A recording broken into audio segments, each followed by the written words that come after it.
You're listening to the Birth Matters Podcast, episode 111. That's when I made a post about not being okay because I wasn't okay. And I was like reaching for support. I was reaching for a village for moms to encourage me and help me. I really wasn't okay. And I knew if I didn't reach out and I keep saying, I'm okay, I'm fine, no one's really going to help. And I needed help.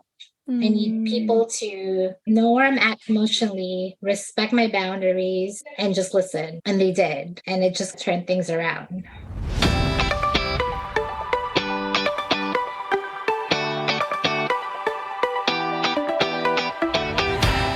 Hey there, and welcome to the Birth Matters Show. I'm your host, Lisa Graves Taylor, founder of Birth Matters NYC and director of East River Doula Collective. I'm a childbirth educator, birth doula, and lactation counselor, and have been passionately supporting growing families since 2009. This show is here to lessen your overwhelm on the journey into parenthood by equipping and encouraging you with current, best evidence info and soulful interviews with parents and birth pros. Please keep in mind, the information on this show is not intended as medical advice or to diagnose or treat any medical conditions. Are you following us on Instagram yet? We have lots of educational content there, so connect with us over at Birth Matters NYC. Here's a little bit about today's story. Ellen, who shared her first two babies' birth stories in episode 26, returns to share her son's preterm birth story following a relocation from New York City to California, where they are now homesteaders growing towards self-sustainability. She had wanted an unmedicated birth with midwives, but due to her history of 2 premature births, she stays with a high-risk OB who provides midwife-like, compassionate care. At the 20-week scan, Ellen learns their son has a cleft lip like his dad. Despite this, he ends up being the only one of the 3 for whom breastfeeding comes easily. Ellen lays low and stays pregnant a bit longer than with her daughters, and despite her son being born a preemie, he doesn't need the NICU after birth. She shares how much she struggled in the first month, despite all her preparation for and support in the postpartum period. The details of Ellen's story drive home the importance of being quick to speak up if you're ever not okay in the journey into parenthood. And stay tuned for some mental health resources that may be a lifeline for anyone who might be struggling. Those will be shared in the commentary after Ellen shares her story. And before we jump in and hear from Ellen, just wanted to see if any of you happen to have questions about childbirth classes or doula support or anything else related to your journey into parenthood. The best way to get in touch with us is to email podcast@birthmattersnyc.com, or you can also just go to our website, birthmattersnyc.com, and fill out the contact form. Either way works. Okay, I can't wait for you to hear more from Ellen, so let's jump in. Hi, Ellen. Welcome. Hi, Lisa. I'm so excited to be here. I'm so glad to see you again. You're now on the West Coast, right? We met back in 2017 when you took my birth class. Would you mind taking a moment to introduce yourself? Yes. So my name is Ellen. I am originally from New York, from Queens, and I met Lisa through my wonderful midwives at Central Park Midwifery. They referred her for a childbirthing class, which my husband and I took with our first baby in 2017. And since then, we've pretty much kept in touch. And I've had 3 babies since then. And we've done this once before. And just to point out, my sister also took your class recently, like last year. Yes, and she just came over for a visit with her daughter, and I got to cuddle Autumn. It was so fun. She loves you. And she too. Yeah, she lives in Astoria. And I was like, oh my God, there is a wonderful resource that you can have there. Like, she knows everything. So I gave your information. She was really happy with the class and really enjoyed meeting you. Thank you so much for sending her my way. I feel like they're just sweet friends now, neighborhood friends. That's been really nice. And she like brought over cupcakes and I know, she told me that was really sweet. And brought eggs and maple syrup before the birth from the farm that they I farmed know. at. I loved it. It was so I sweet. know. Well, I told her, I said, Lisa gave me like a June bug. Like she's really into holistic lifestyle. And I'm sure she would enjoy the eggs and the cupcakes. And it was really nice of her. I was actually jealous of the duck eggs. Oh my gosh, I had never had them before. And she warned me that they can be very, I forget which word she used, but I loved them. I thought it was great. And it Yeah. was so fun to try They're that. fattier. Uh-huh. So they're usually really good for baking. I just fried it and I thought it was great. It was Yeah. more rich, I think, but Yes. yeah, nice. Well, so remind me how long ago you moved to the West Coast because you're in California now, right? Sacramento? Right. So we moved out of New York in December 2019.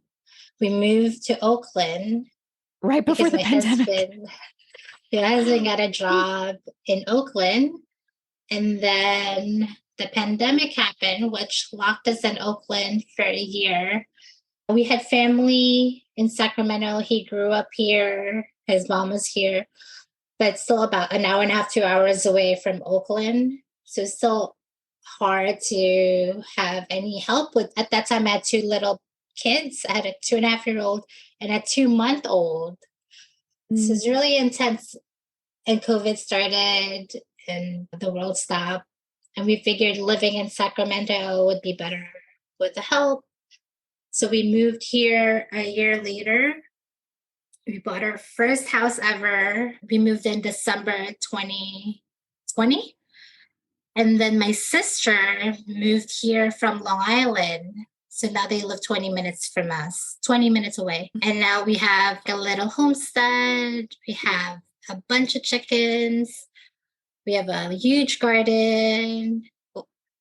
Everything just flipped from living in the city. Like we were living in the East Village, the West Side, Long Island City, Forest Hills, and then to a homestead in Sacramento. And I tell you all the time on Instagram, I have garden envy because you grow amazing things, like so many things. Were there pomegranates? Yeah. So the house is a third of an acre. The house itself is about 1,000 square foot. So it's very small. It's a 2-bedroom house, but the lot is a third. So the garden itself is about a quarter of an acre, a little bit more.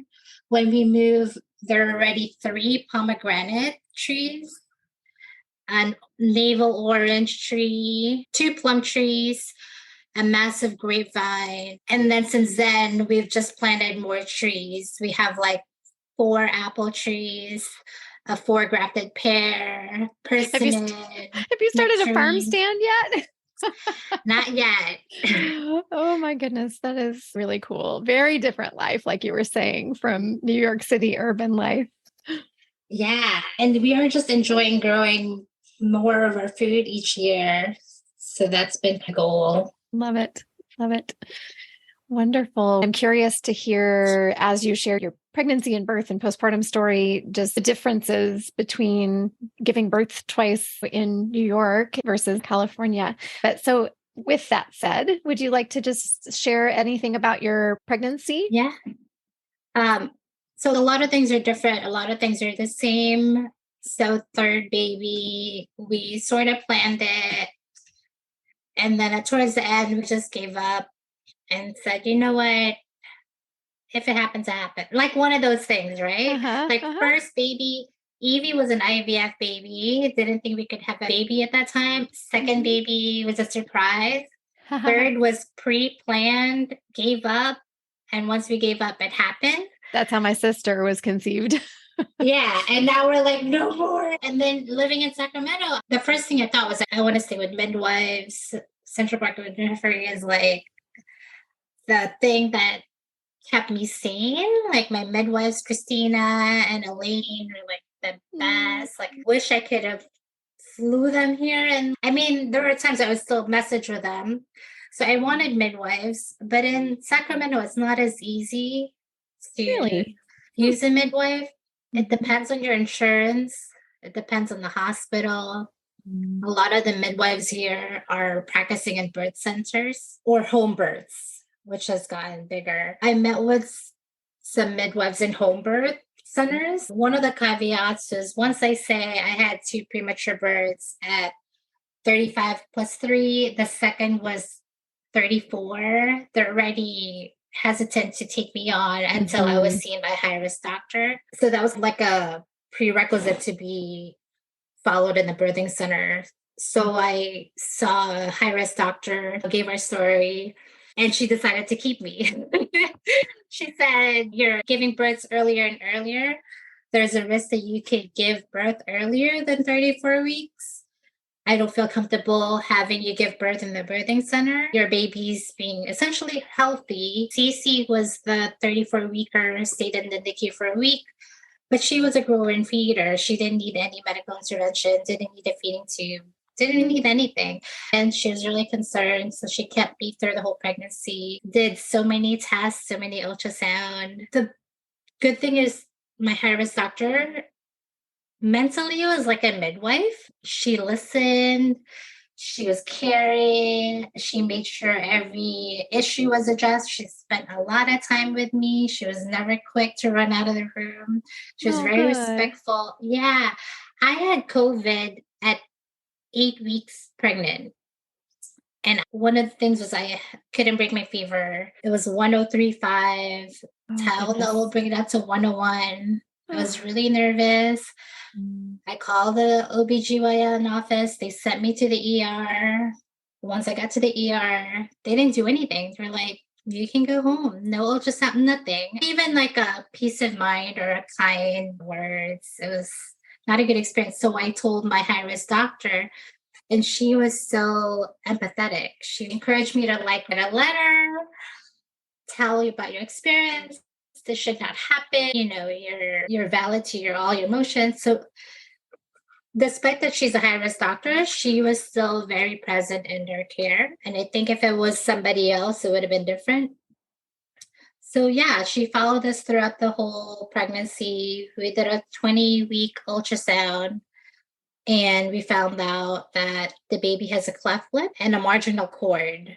And again, when I had the ultrasound done, you know how they keep you if something's wrong or something needs to be addressed?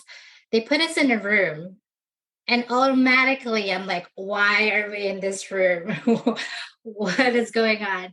Mhm. And we just waited there. And then another doctor came in who was not my high risk doctor. She sat down very cold. She said, "You have a marginal cord and the baby has a cleft lip. Do you have any questions?" I was like, "Many? What?" I never heard of a marginal cord, as it never happened to the other two kids. It just wasn't a thing. And Mhm. the cleft lip, I knew there was a chance my husband has a cleft lip. But again, like, it's not something you just say in passing. If Right. Oh, this is casual. No biggie, like Yeah, it's like, what is a marginal cord? I've never heard of it.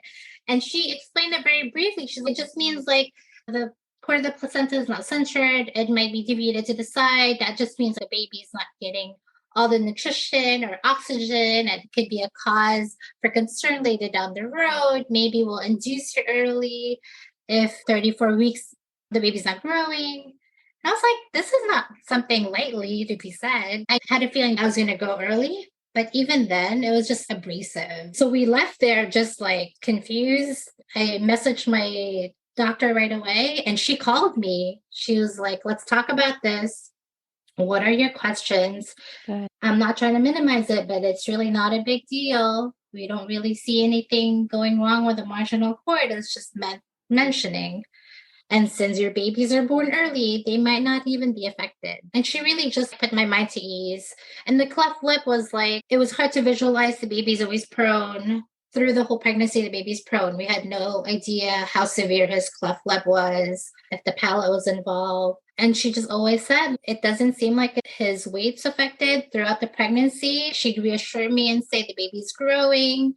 It seems like he's swallowing fluid, that maybe the palate's not open. Just things that really put my mind to ease. And towards the end, it was just like the same care and thought that she provided. Unfortunately, she wasn't the one that gave birth to Lyndon, but her guidance through the months ahead was really more important to me.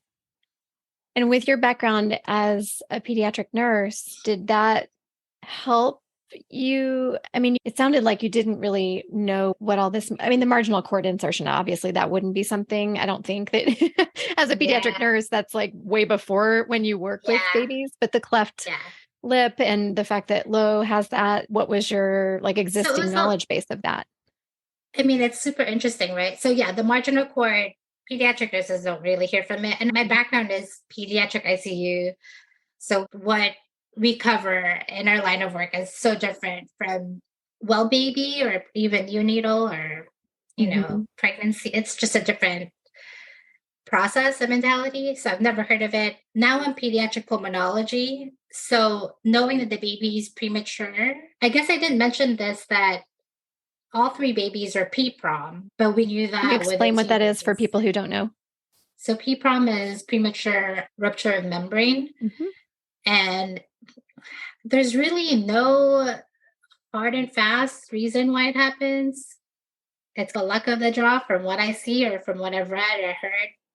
And from what my high risk doctor was telling me, it just each pregnancy tends to get earlier if you have a history of PPROM, and that was a concern. So three babies, my water broke pretty early. The first one was 35 weeks plus 3 days. The second one was 33 weeks and 6 days. And they kept me pregnant for another day to make it to 34 weeks. Got doses of steroids to help with the baby's lungs. That's why the baby stayed in the NICU.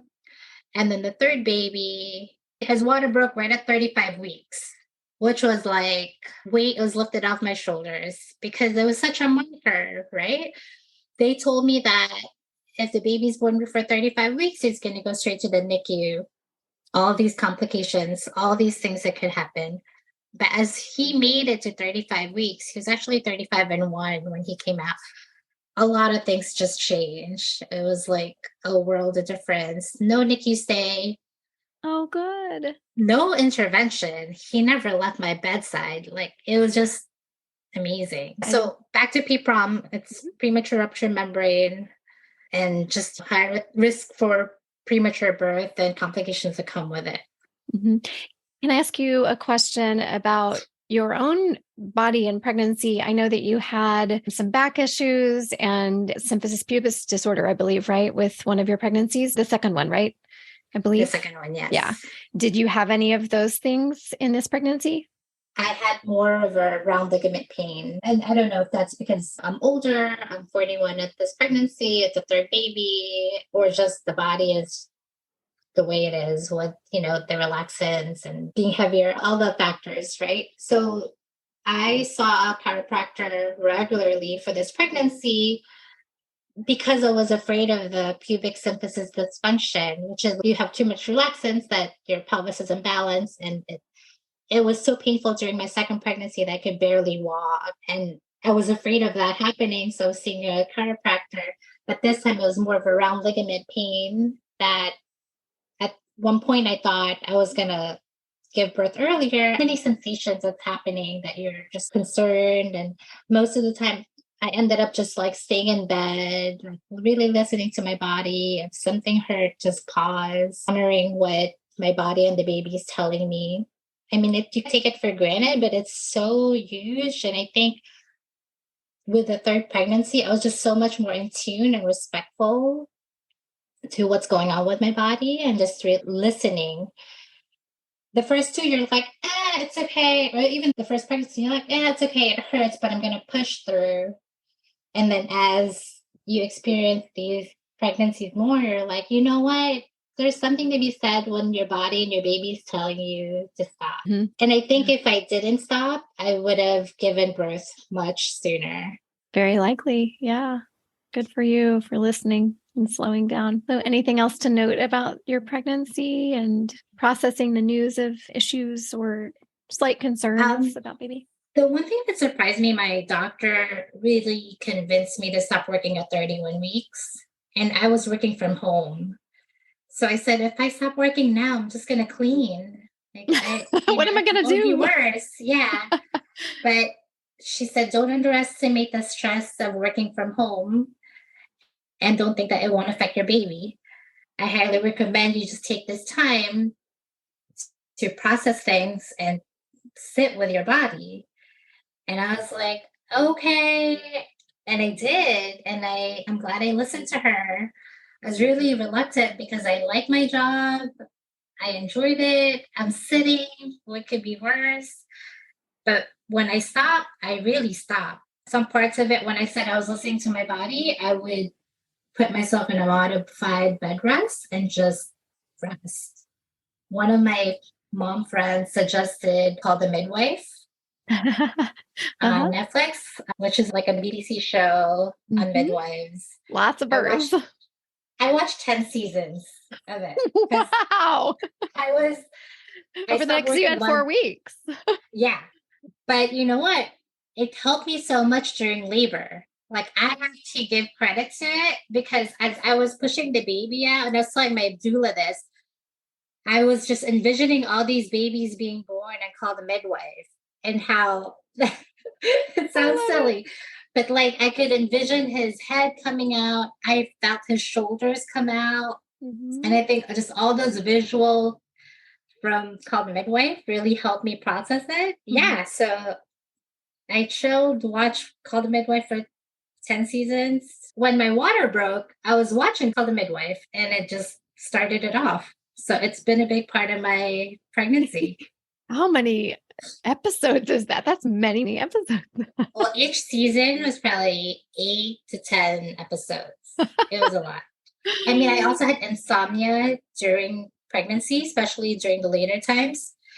So it'd be 3 a.m. and I'm watching Call the Midwife on my phone, nestled in with my two other girls who are now 3 and 5, and they're still co-sleeping with us while 30 something weeks pregnant.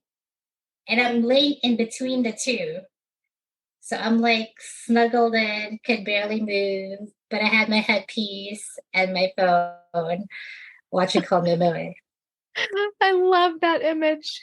That is such a sweet image. I would send my friends pictures of how I couldn't even move. Like I literally have a toddler on each side. And to get to the bathroom, it was like, do I really need to go? Because it's really hard to get up. So maybe not as sweet and glamorous as it sounds. It's no. But I also knew it was like the last few times I'm going to be able to do that. The baby will be with me in the bedroom, and Mhm. they really can't stay in the bed because Mhm. they kick and Yeah. yeah. Yeah. Great. Well, so that sounds like it's leading into your birth story. Do you want to just go into that?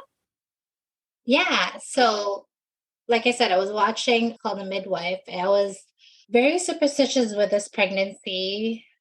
So, for the first time, have a doula because I wasn't going to have midwives during labor. So, I needed an advocate. I needed somebody on my team. I needed an ally.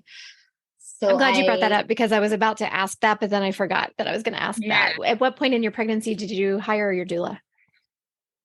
I think about 30 weeks, pretty late, like 28, 30 weeks. And it was pretty serendipitous because I was looking for a doula months before, messaging a lot of doulas, didn't hear back from any.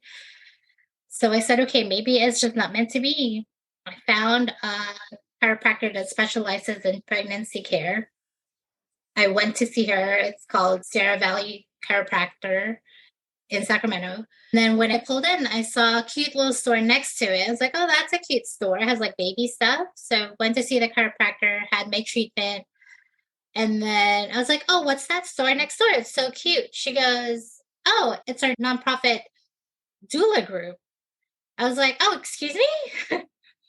So she talked to me about it. She said, yeah, we have a nonprofit. Me and another person opened it last year. It's here to serve the community.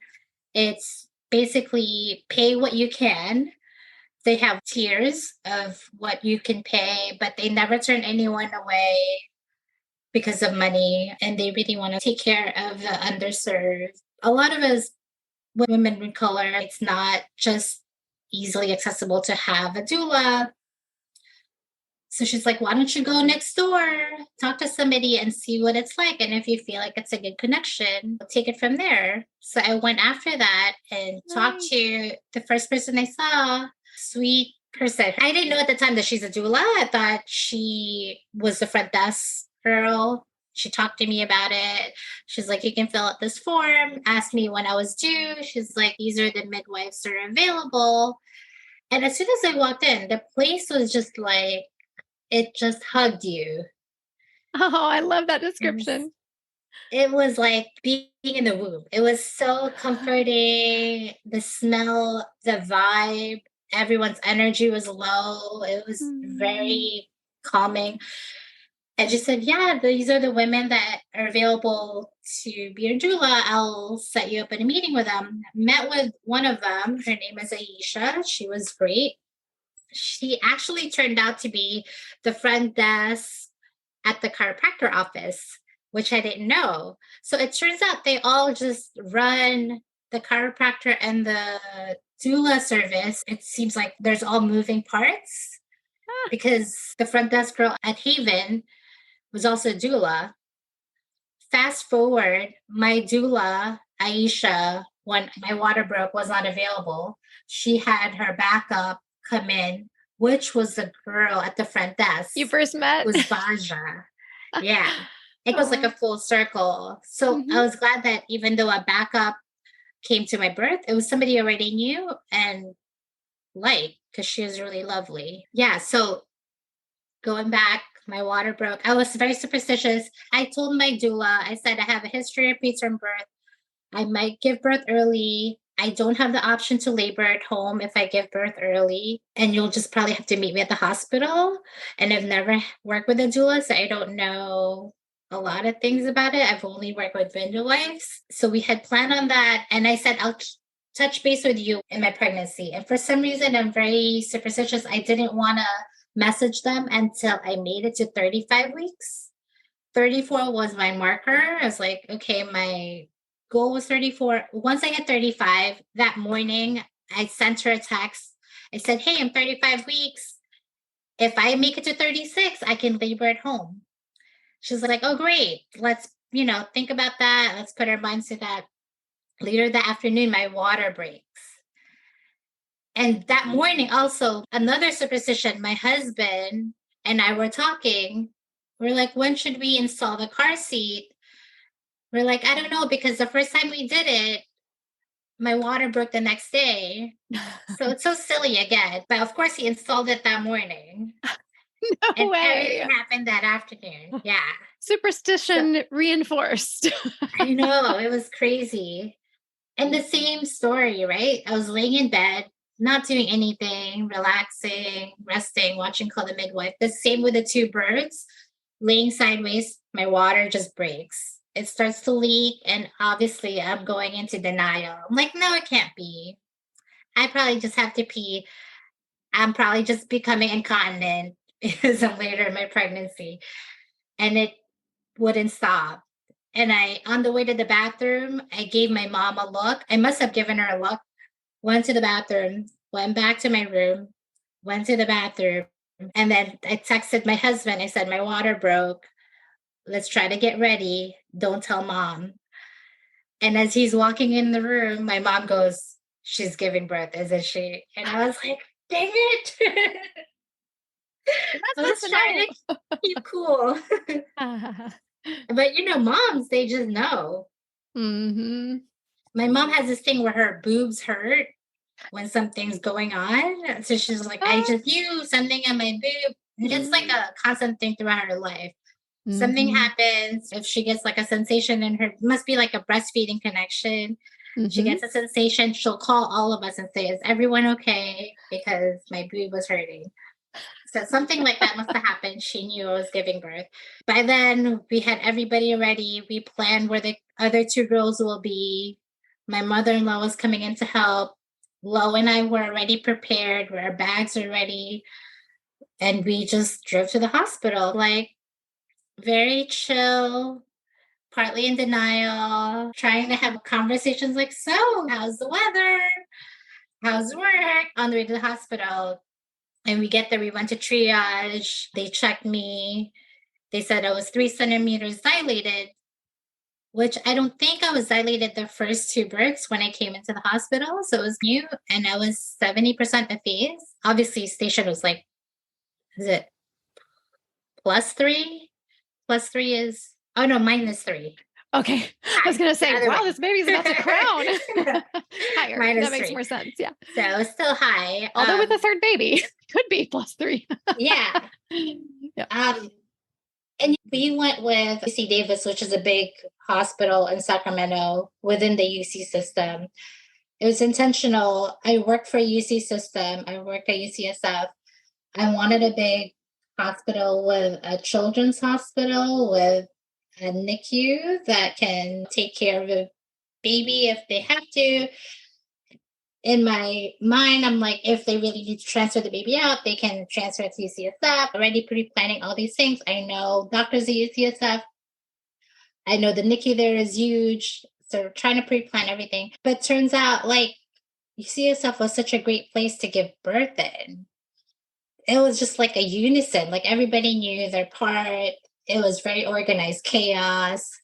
They took me in triage. Before that, they made you fill out like a birth plan and had specific questions. What interventions you want, what interventions you don't want, what is your ideal birth, what are things that are like that you don't want in the room, what are things you want in the room, do you want dim lights, music. It was very intentional, really good questionnaire, and they had a copy of it and they respected it, they followed everything. One of the caveats I had was I was hesitant to work with residents, mainly like, I don't know if they had interns in the L&D, but because if it's a preterm birth, I wanted somebody who has a lot of experience. So I wanted either a chief resident or an attending or a fellow, somebody who has more experience than the residents. And I know it's a teaching hospital. I've worked with teaching hospitals. I respect it. I've taught a lot of residents in the ICU. But for this particular third preterm birth, that just put my mind to ease if I knew the people in the room had really good experience. So that was followed, which was great. To the last point, the one thing in triage they told me was, okay, your water broke at 3:15. If you're not progressing in 6 hours, we're going to have to induce you. And I was like, why? 6. That's really Because my second baby, my water broke more than 24 hours before, and I wasn't induced till 36 hours later. And, they gave me this spiel about infection, and I tried to really hold back. I said, yeah, okay, you can check me in 6 hours, but let's see where I am. I've never been dilated before, so maybe it'll go faster. And they tried to let me walk for like 5 hours. They see me walking. I'm not in pain. I'm like smiling, chugging along. And then at the 6 hour, sure enough, they're like, you're not really progressing. You're like in a standstill. I don't think you're going to give birth for a long time unless we start you with something like Pitocin. And they try to explain Pitocin to me, which I've had for the two births. And I was like, I know that it will progress birth pretty fast, but I really try to push for, can we wait? Can we wait? And I don't like making decisions with people in the room. So I said, can you let me think about this? And I'll let you know what I decide. And I talked to my doula. I talked to my sister who was in the room, Lo, my husband. And it was just really at that point, I felt, I don't know what it is, but I just became passive. And I was like, okay, fine. Let's start Pitocin, but let's start it really low. And I don't want to go up. I asked, what's the protocol for going up? They said every 30 minutes I'll go up. I was like, okay, but I don't want to go up until I'm ready. So I wanted to just give it to them just to get them off my back so I can labor. That makes sense. Yeah. So they started at 2 and it progressed really fast. And it took me like an hour and a half to go up to 4. And by then I'm having full blown contractions. I'm like, it's getting really close, really regular. I have back labor. They're giving me modifications to go on all fours, which is great. I never had back labor before. It helped a lot. I was walking to the bathroom after every contraction because I had to pee, and it was painful. And at that time, I didn't think to ask, like, why isn't there a commode? Why am I walking to the bathroom? It's really painful. I'm like trying to justify myself. Maybe it's helping me go faster. Let's just do it. Let's get through it. And then they put the Pitocin to 4 miles per hour. And that's where it stopped. And I just went. And it was like, I felt the baby coming out of nowhere. I was like, I have to push. I have to push. Before that, of course, they talked to me about epidural. Do you want a epidural? Can you sign the consent just in case?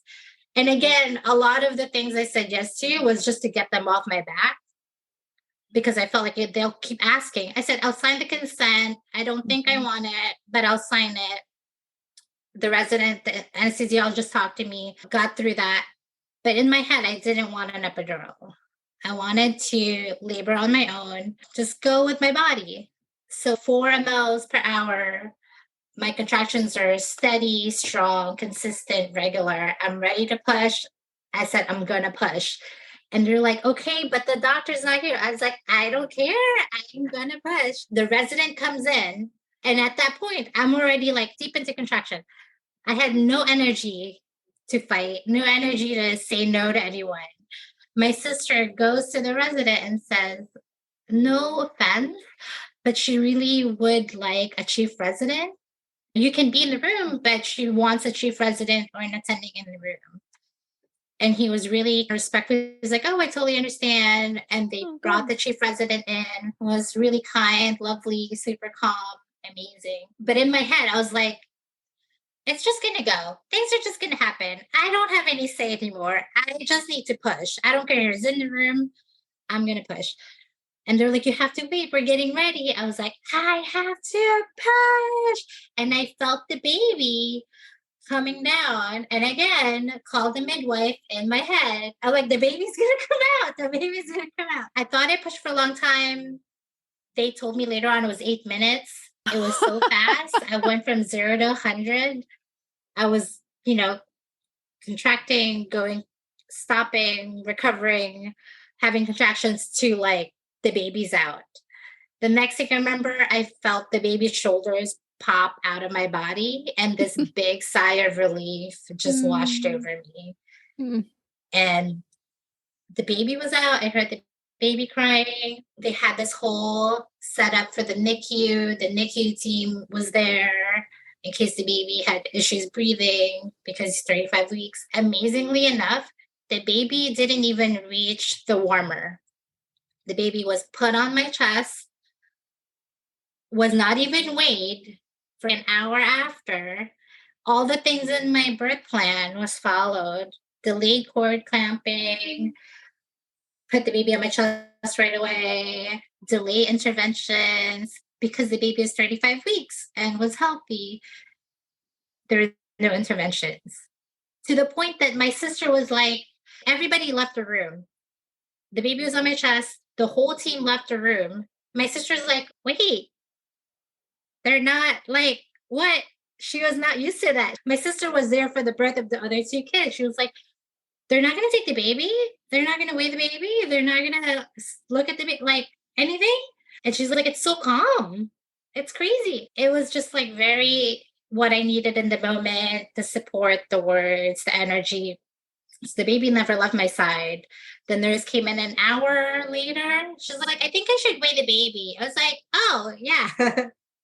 Thanks. So 35 weeks, the baby was born at 6 pounds, 4 ounces, which was amazing. Wow. You just must cook babies who develop more quickly than the others, than most people. Yeah. I mean, we're lucky that all 3 were preterm, but all 3 are healthy, good lungs. The last one had a good weight. It was such a short stay. We came in December 28th at 3 p.m. we were discharged December 31. So it was such a short stay for us. We were used to like a longer stay. The baby passed the bilirubin test. The weight, he lost like 7%, so not that much. Was latching. I was breastfeeding. I was making milk. I mean, there were concerns with the usual weight. Watch the bilirubin, go back to the pediatrician in the day, check the bilirubin. During that, 2 to 3 day stay, because the baby has a cleft lip, I met with so many people, so many supportive staff, speech therapy, who gave me recommendations of what bottle to use because he is preemie. He may have a problem latching. You probably will need to use a bottle and need to pump, and gave me recommendations for the best cleft bottles to use and gave me samples. The lactation specialist checked in with me, checked with the latch. I was really eager to have him check for tongue tie because the 2 girls had tongue ties that affected breastfeeding, that had to get frenectomies, which is when they correct the tongue tie. The baby did not have a tongue tie, had the cleft lip. Yeah. Has a gum notch, but latched better than the 2 girls that didn't have a cleft. That is remarkable. Yeah. And then the nurse practitioner for the cleft care team came in to meet with me. She's like, just really want to meet with you before you leave. We're going to have more meetings after this, but I wanted to check in to see if you have any questions. It was just everything was addressed. When we left, we met with all the people that needed to leave. And the other thing was my chart, which is a electronic medical system, was accessible to us, which is the first time I'm experiencing it. The first 2 births, I think my chart was already there, but it wasn't as accessible. Like this time, it's an app. Every note that every provider puts in was accessible. So if I forgot something the lactation specialist said, I could read her note. I could read the, speech therapist by discharge, what the doctors thought of their assessment. It wasn't something I'm just supposed to remember. So that helped a lot. I could see the baby's weight. I could see the baby's labs as they came in before the doctors even saw them. So it was just great. Like when we left, we felt very prepared. Yeah, it just seems so easy. Is there like a surgery that will need to be done at some point for the cleft lip? Or what does that look like? So typically the time frame to correct the cleft. So let me go back. We didn't know that the baby's palate was going to be closed. We knew he had a cleft lip. That was really it. We didn't know how severe, what was impacted. When he came out, he had a unilateral partial cleft lip, which means it didn't go up to his nose line. It just like at the lip. And so it's 3 to 6 months to fix a cleft lip.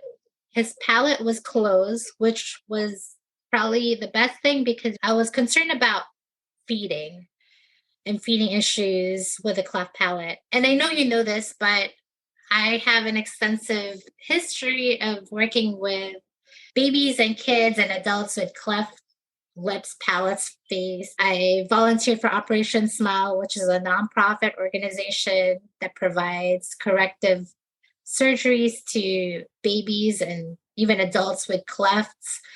Internationally, I've done about 20 missions with them, and we would do 150, 200 cases in a week in countries like Madagascar, Rwanda, like in the mountains, India, Bolivia, Jordan.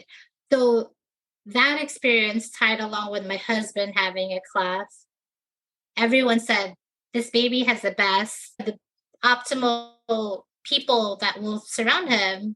You have all the experience of babies having cleft. Just emotionally, I know you asked about surgery wise, but Lo really felt there was a lot of big feelings with the baby having a cleft because he had a cleft. Sure. And he grew up having surgeries, revisions, having going to go through the feeling of inadequacy, having a cleft, or people seeing my scar.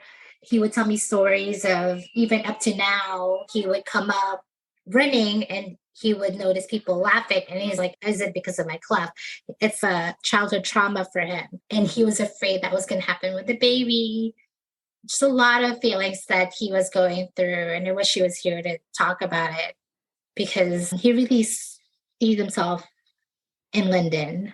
And he cried looking at him, because it's like looking at him as a baby and what he has to go through coming forward with all the surgeries, with all the experiences as a child, as a teenager with a cleft. But when Lyndon was born, and I posted pictures on social media, I mean, he's our baby, he's beautiful. I posted it without telling people that the baby is a cleft beforehand. I didn't even tell my parents or our parents the baby had a cleft. It was a thing that we kept to ourselves. We didn't think it was anything to really, it is what it is. The baby is a cleft. It wasn't going to affect anything. But when the responses came in after I posted the picture that the baby has a cleft and posted a picture of him, and everybody was like, he's beautiful, he's perfect, Lo was really touched by it. Oh, and good. He almost felt like, for him to see people respond that way to Lyndon, almost like was therapy for him, because then he didn't know what people were saying when he was a baby. But for people to receive Lyndon the way they did and calling him beautiful, it almost felt like he was being called beautiful as a baby. And it really gave him a lot of, not closure, but a sense of peace. Maybe some healing. It gave him a lot of big feeling. And he said that he knew people weren't going to say anything bad, but just the way people received them and the people responded to him, it really humbled him. So going back to the surgery, we've met with the cleft team, and we decided that they can fix it at 3 to 6 months. They left it up to us. We meet with a surgeon next month. The cleft team is very big here. They have a panel meeting with every parent for 4 hours, and that's with a multidisciplinary team. I think this is typically because if the baby had a cleft, then there's more people involved, right? Hearing is involved, because typically kids with cleft palates, their hearing's affected, their speech is affected, nutrition. Lyndon only has a cleft lip, and it hasn't really affected anything. His feeding's great, latching, gaining weight. And so when they said they usually fix it at 3 to 6 months, given that he was born roughly a month ahead early, I said, we'll wait till about 4 months, because then he'll be corrected. I want him a little bigger. And given that his feeding is not affected, there's really no rush. So we're in the process of that.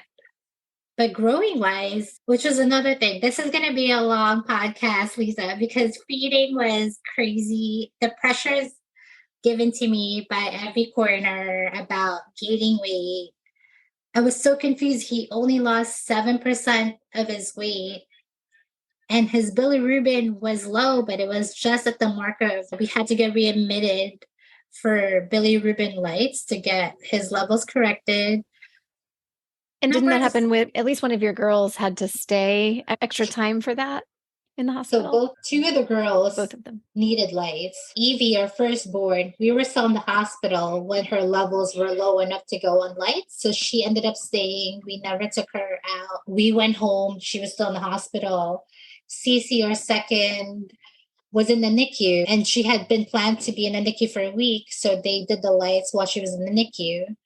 Lyndon came home with us. The next day, his levels were low, but not low enough for treatment. And this is happening in New Year's Eve, right? Like holiday. So we had to go to a different lab and see a different doctor, almost like an urgent care, to get his lab tested. Comes back at the threshold of needing treatment. So we go in, I don't know, I think it was January 1st. Then we went back in. December 31, the level was low, too low for treatment. January 1st, we did it again. It was right at the marker of needing treatment. And one more thing, New Year's Eve, Sacramento was going through these storms and we didn't have power all through the night. Oh, So no. it You're kidding. so it was like 3 days postpartum with a 3-day-old. Granted, Sacramento winters are not as brutal, but we didn't have power from 7 p.m. New Year's Eve to 6 a.m. New Year's Day. So we were like huddled in bed. I was pumping. Thank goodness I had a portable pump. Oh, good. We had lanterns, candles. I mean, the whole experience is crazy, along with the pressures of he needs to gain weight, he needs to lower his bilirubin levels. It drove me into baby blues. I just felt so much pressure in every corner, trying to deal with a newborn, confused with why his weight is such a big deal when my 2 girls lost more than he did, and this push to feed him formula so he gains weight faster, so he loses bilirubin faster. You're not making enough, that it's compensating. So many messages from, I mean, all well-meaning, right? Mm-hmm. Everybody means well, but it was a lot. And when friends would check in and say, are you okay? How are you doing? And I would explain, we have to try to get him to gain weight. We have to try to get his bilirubin down. Every person was like, just feed him more. Just feed him more. And I was like, I am feeding him. Almost to the point where I use the metaphor of feeding him like those ducks in France. Like just almost like overfeeding him. I don't know how much more I'm going to feed him. And I'm losing my mind. And I'm feeding him formula when I'm making milk. And Lo was asking me, why are you feeding formula? And I literally said, I don't know, because everybody's telling me to. And I just want him to gain weight. I just want him to be okay. And you kind of lose your brain. And then one of the protocols for helping babies gain weight was this thing called triple feeding. Oh, yeah. It's all the rage here in New York. I've never heard of it. I've started teaching about it often. Yeah. It is. And it's anxiety producing, right? It's terrible. It's terrible. Mm-hmm. It's helpful, but it's terrible. Sure. So triple feeding is when you breastfeed for 30, 40 minutes, and then you pump while simultaneously feeding your baby the breast milk that you pumped before, and then doing it every 3 hours. You theoretically have an hour in between each of these feedings, 24 hours a day for how many days it needs to happen. I did it for 2.5 days, and I don't understand how people or moms can do this, because you're already feeling, you're trying to heal, you're already stressed out, you're already anxious, you're feeling all the mom guilt, and you have this pressure to do all these things for your baby to gain weight because of the threat of readmission to hospital. It was a lot. At 2.5 days, I just said, I threw everything out. I said, forget this. And that's the kind of word I really cursed it out. I said, I'm not doing this anymore. I'm just going to put him on my boob. He's latching well. There's no reason I can't do this anymore. I kept him on my boob.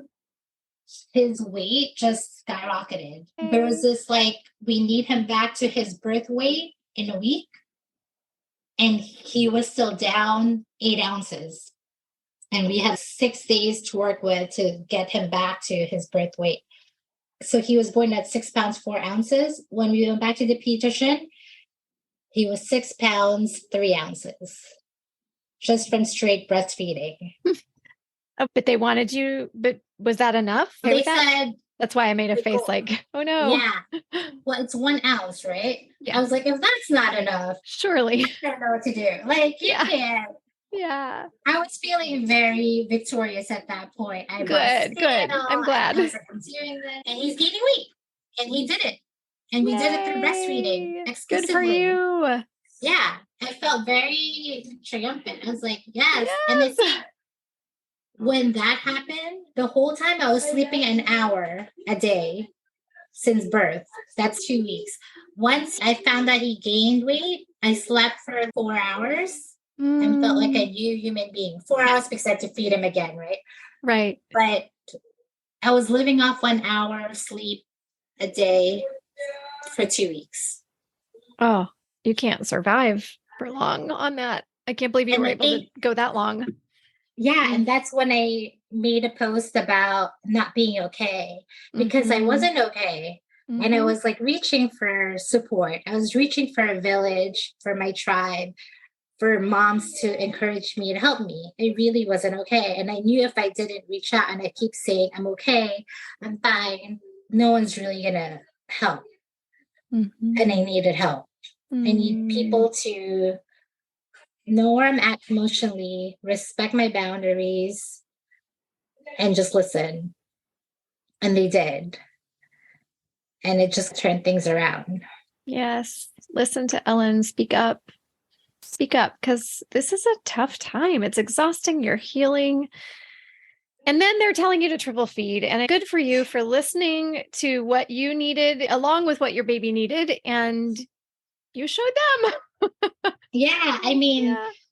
this story probably seems like it's all like in bits and pieces everywhere because that's where I felt during the first 2, 3 weeks of having a baby. My mind was like in bits and pieces, trying to make everyone happy by him gaining weight, by doing all the things I was told. But I just felt like if I didn't say I'm not okay, nobody was going to listen. And this happened with my own family, with my moms, my mother in law, my mom. I needed to tell them I'm not okay. I'm very sensitive right now. I'm very vulnerable.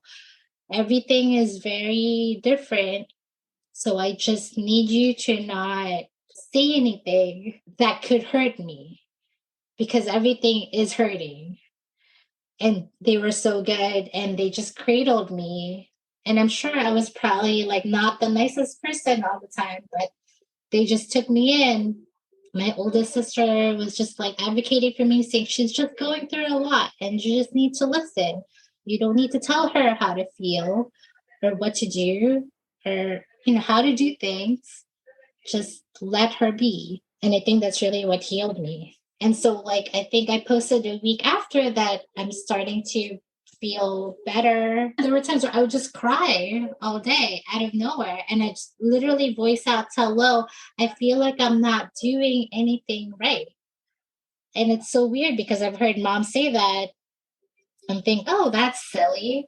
But it really feels like that. And this was so recent too. And I just want to thank you right now. I'll thank you again in a little bit, but I'm so grateful that you were willing and even it seemed eager to share your story amidst Yeah. this early postpartum. I think So I thank actually you. wanted to talk to you a week after because it was so fresh and I wanted my feelings to really speak for itself. I might have Mhm. cried a lot then, but I think the raw emotion and the feeling of how it was happening, Mhm. it was now looking back, I might be missing some details, but it was raw. And I thought I have a lot of support.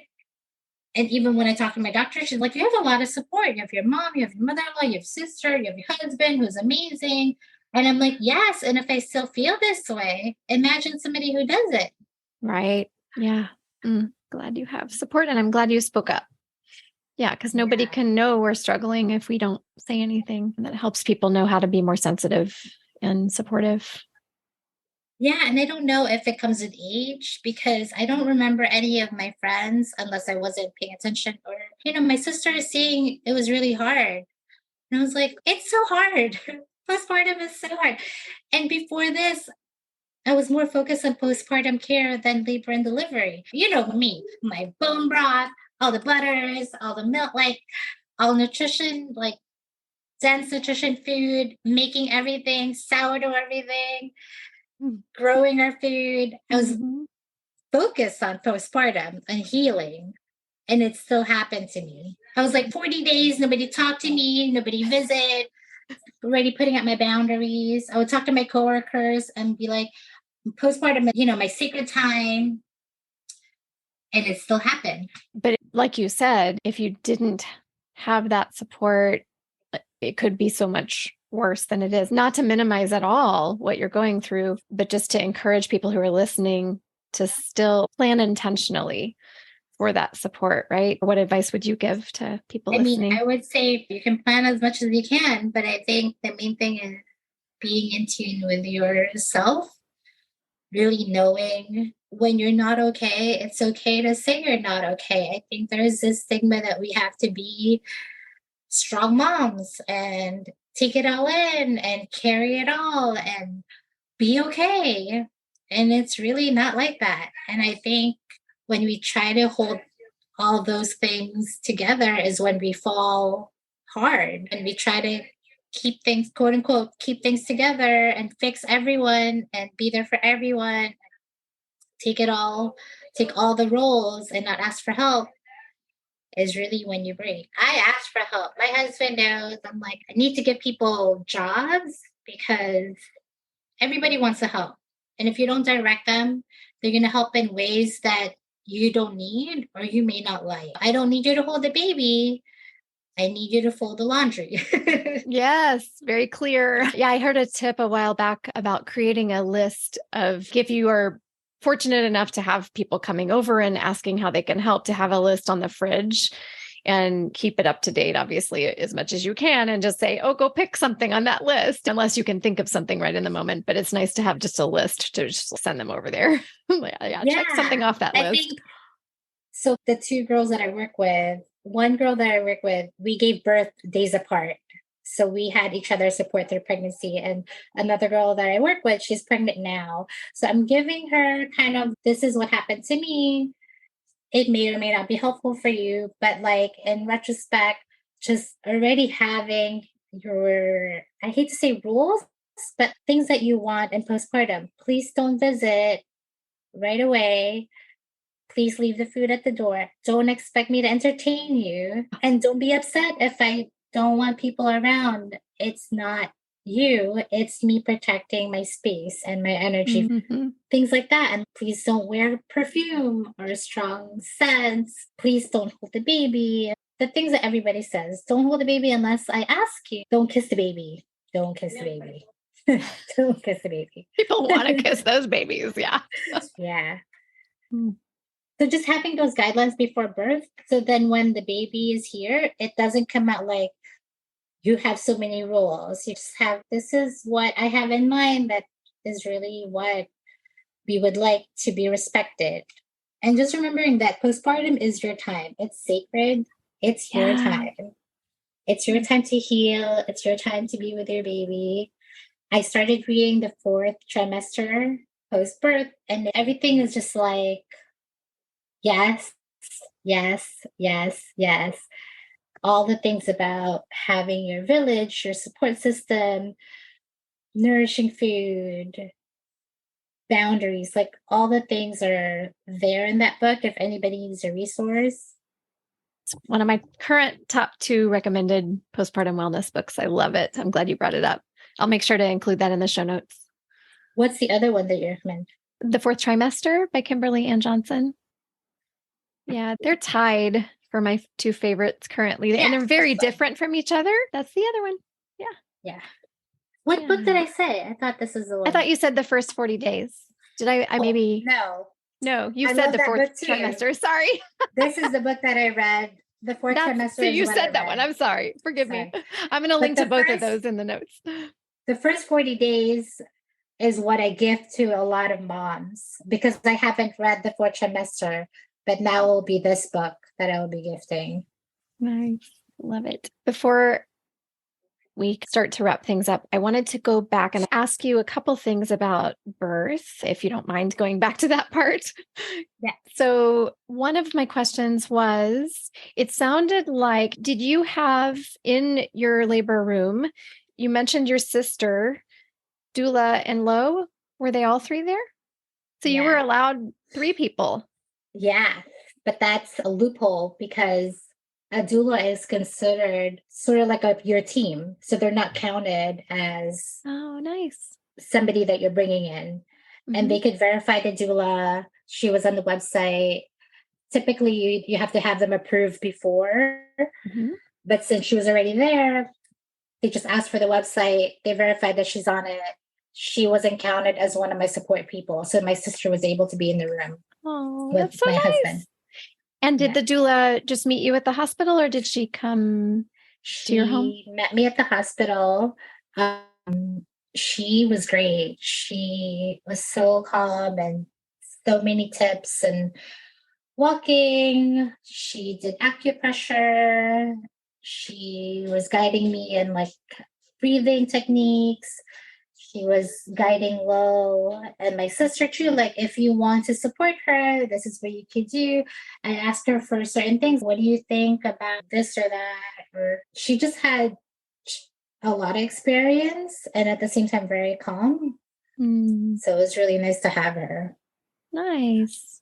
Yeah, you at least partly answered my last question, which was, were there comfort measures that I know that in your other births, you and Lo had meditated together. You had done counter pressure techniques, I think. You did mention, I think, being on all fours at some point with this birth.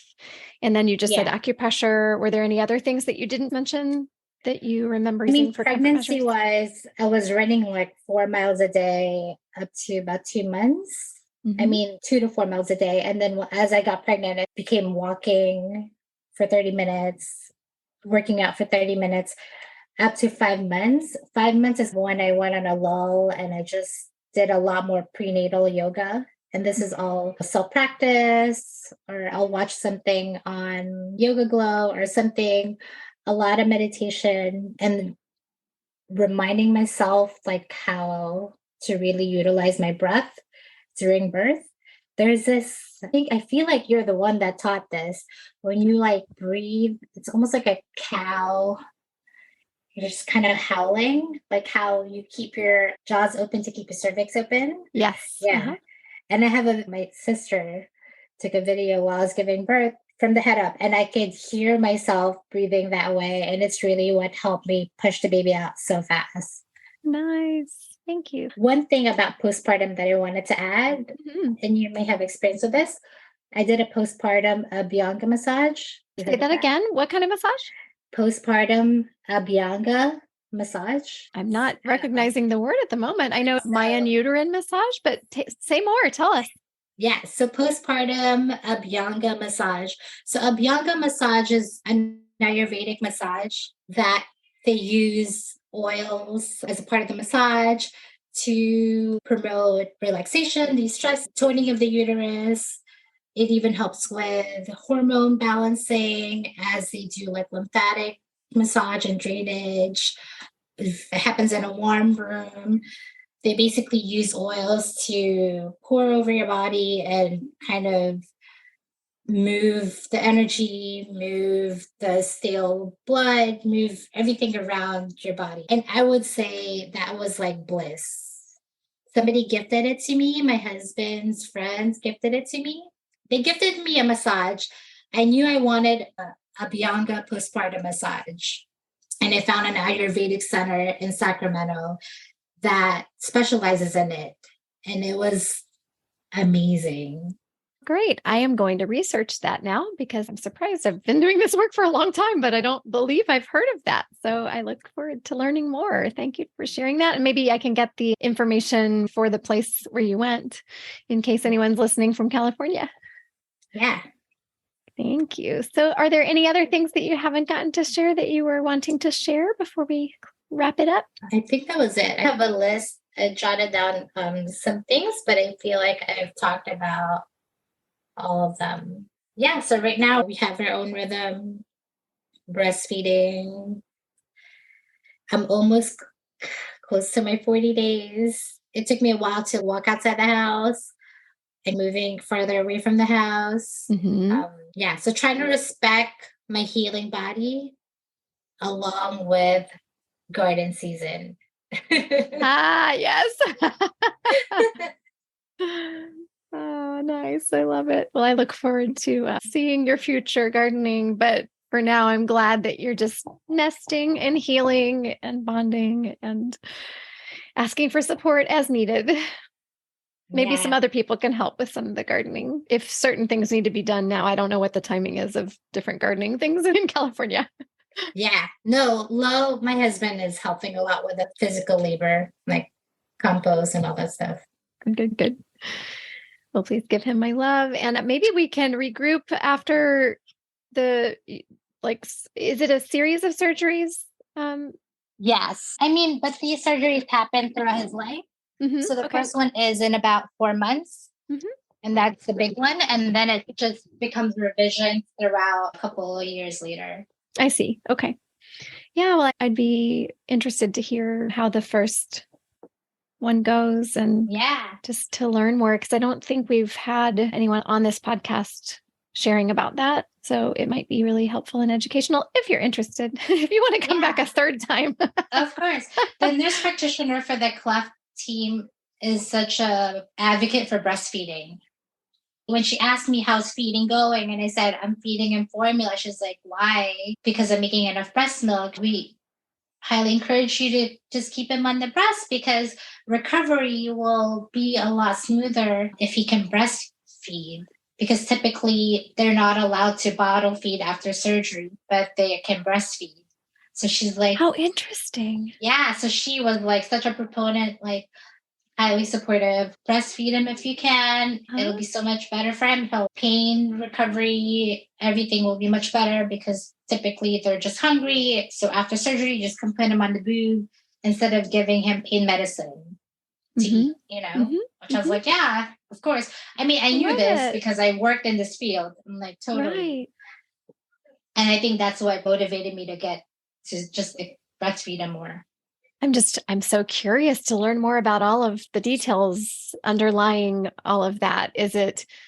I would think partially it has to do with the components of the breast milk, but then I'm also thinking of the mechanics, the difference of the muscular mechanics and the mouth mechanics, breastfeeding versus bottle feeding. So it's different for cleft lips and cleft palates. Cleft palates, I don't believe they can breastfeed, even if they were doing that beforehand. For cleft the lip, suction, because the breast tissue is softer, and it has to do with the suction too. It doesn't affect the stitches as much as bottle feeding. Interesting. Yeah, it makes sense because it's further back with the breast and the mouth. It's further back than a bottle would be up at the front where it's healing and where there are stitches. That makes sense. Yeah, that was where my brain went, but I wasn't sure because I've never learned about that before. So thank you for sharing that. So like in third world countries, you would literally, as soon as they come out of surgery, we'll put them on the boob. Mom, sit down. Here's the baby. Give them the boob. And the baby, they're fine because they're just looking for their mom, Yeah. Yeah. Well, thank you so much, Ellen. It has been such a joy to see you again and to hear this newest story. Thank you, Lisa. Today, I'll talk a little bit about 3 things: triple feeding, cleft lip and cleft palate, and very importantly, a couple of mental health resources that could be useful if you're struggling.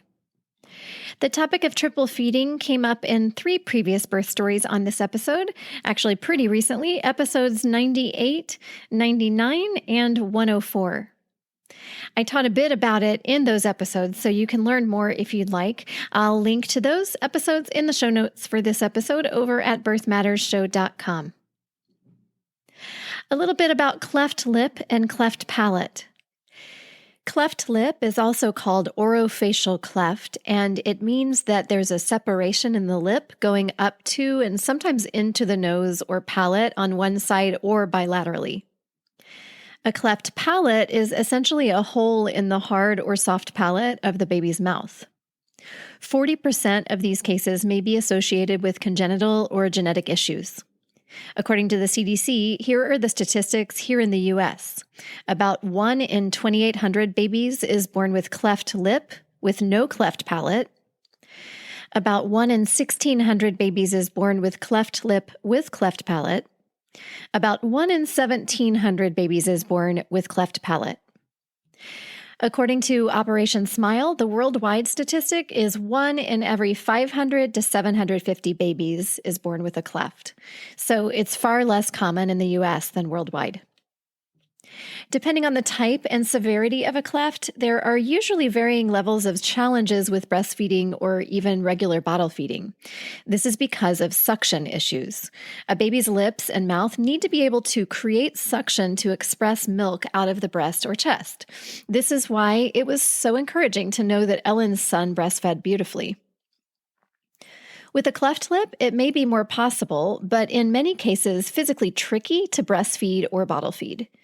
Sometimes strategies such as filling in the gap with part of the breast, using a hand to close the gap, or using a nipple shield can help achieve proper suction. And as Ellen mentioned, surgery to correct a cleft lip is generally done around 3 to 6 months after birth. With a cleft palate, suction will be impossible until surgery is done. The timing of cleft palate corrective surgery depends on whether it's soft palate, hard palate, or both, but generally isn't done until around 11 or 12 months and as late as 18 months. It's not uncommon for a soft palate cleft to be entirely missed because it's so far back in the mouth. If a baby has any kind of cleft, working with a lactation consultant can be immensely helpful to determine the best, most physically possible way for baby to get the nourishment they need by starting with a suck assessment. With a cleft palate, a special needs feeder may need to be used. This is a feeding contraption that doesn't require sucking or suction. Sometimes parents know they're having a baby with a cleft, but many times it doesn't show up on an ultrasound and is a surprise at birth. But for the parents who learn during pregnancy their baby has a cleft, they could even consider scheduling a prenatal consult with a lactation consultant to get some anticipatory guidance and education. I'll link to some more information on this topic from the CDC and about the organization Ellen served with, Operation Smile. I'll also link to a video demo showing what a special needs feeder looks like and how it works.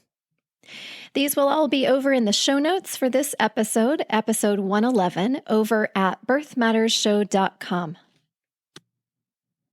Finally, I want to share a couple of important resources for anyone who's pregnant, has a pregnant partner, or anyone in the postpartum period who is struggling, anyone who's not feeling yourself. As Ellen pointed out, it's so important to reach out for help. I'll link to some resources in this episode's show notes, and we'll give you 2 resources here today that you can access 24/7. You can call or text the National Maternal Mental Health Hotline. That number is 1-833-TLC-MAMA. That's 1-833-852-6262. They have certified counselors who speak both English and Spanish.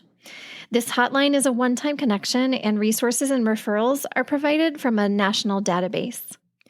Or for the Suicide and Crisis Lifeline, just dial 988. For these and other mental health resources, simply go to birthmattersnyc.com/resources and scroll down to the mental health section. This will provide both national resources as well as resources that are local to New York. And I just want to give a quick shout out to a great group of mental health professionals at Zucker Hillside Hospital's perinatal psychiatry program, which is based in Queens. I had the honor of gathering with them this week as I taught a workshop on the importance of childbirth education and doula support. They're one of the few mental health resources in New York that is much more financially accessible than most, so I just wanted to spread the good word about them. Okay, here's a sneak peek of what's up next time. You hear about the postpartum. Everything is the postpartum. You're somewhat prepared for, okay, well, I'm going to have this child, things are going to change, and there's a chance you could end up depressed.